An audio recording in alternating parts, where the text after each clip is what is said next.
Yo tout le monde, c'est Nedox571 et aujourd'hui on se retrouve en exclusivité pour l'unboxing de Savage Bear qui est une toupie exclusive Hasbro de la deuxième vague de produits Beyblade X qui est censée sortir que le 1er octobre. Donc comme j'ai dit dans la vidéo de Roar Tairano juste ici, je l'ai trouvé à la grande récré.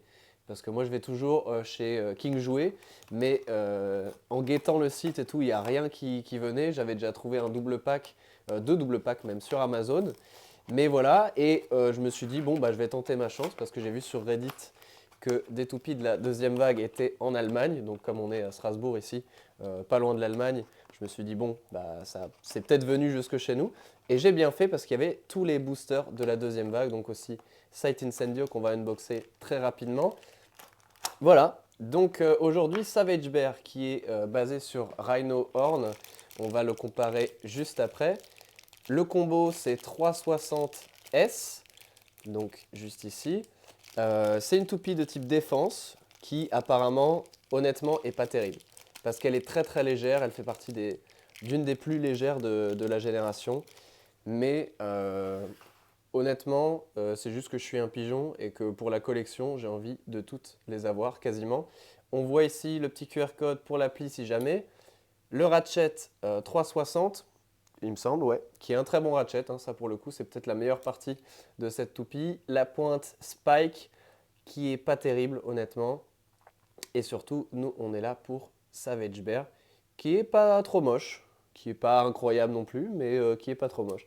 Donc voilà, si on la monte, on a ceci.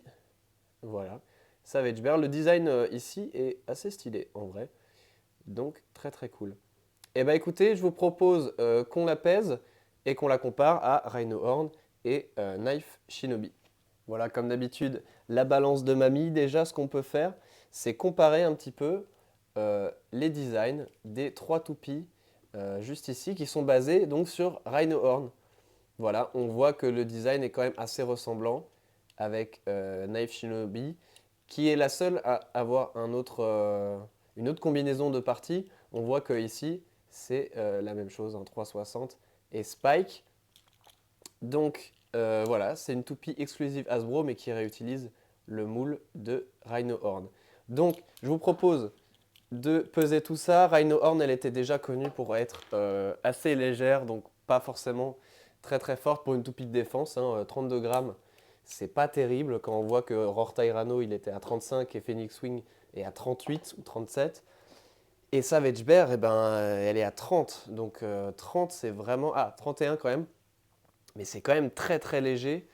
Et déjà que Rhino Horn n'était pas terrible, Savage Bear, il risque pas d'être incroyable. Donc voilà, bah écoutez, je vous propose, je vais remonter ça, et je vous propose de faire un petit test dans le stadium.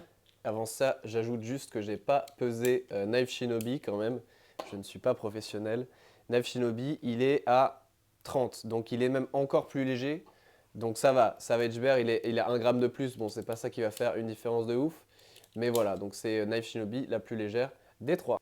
Ok, c'est parti pour le petit test de Savage Bear dans le stadium. C'est une toupie de type défense. Là, elle bouge quand même pas mal. C'est parce que ces lanceurs-là sont assez puissants. Je vous propose un petit test contre Knife Shinobi. Oh la vache! Alors, c'est Knife Shinobi qui gagne, mais forcément, j'ai lancé un peu après. Bah écoutez, on va faire un petit test contre le OG, contre le Rhino Horn, qu'on va lancer en premier. Tac. Et ensuite, Savage Bear. Ah oui, d'accord. Je vais vous refaire ça. À savoir, justement, ça c'est très intéressant que ça soit passé comme ça. En fait, ces toupies-là sont plus utilisées pour des combos d'attaque.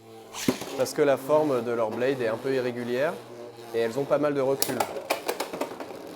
Donc voilà, en toupie de défense, elles sont nazes, mais il y a une petite utilité en toupie d'attaque. Voilà, mais ça reste pas incroyable. Voilà, en tout cas, je l'ai pris seulement pour la collection parce que si jamais vous avez de l'argent à utiliser dans Beyblade X, n'achetez pas forcément Savage Bear. Alors, je viens de remarquer qu'il y a un petit côté de métal là qui est un peu coupant. Je ne sais pas si c'était déjà ou c'est avec le combat qu'il vient de faire là qu'il a fait ça. Mais faites attention avec ce genre de truc hein, parce que Beyblade X est plus violent que les autres générations. Donc voilà. Ok, et eh bah écoutez, c'était tout pour l'unboxing de Savage Bear. On se retrouve très vite pour de nouveaux unboxings et d'ici là, n'hésitez pas à vous abonner à la chaîne. Allez, ciao!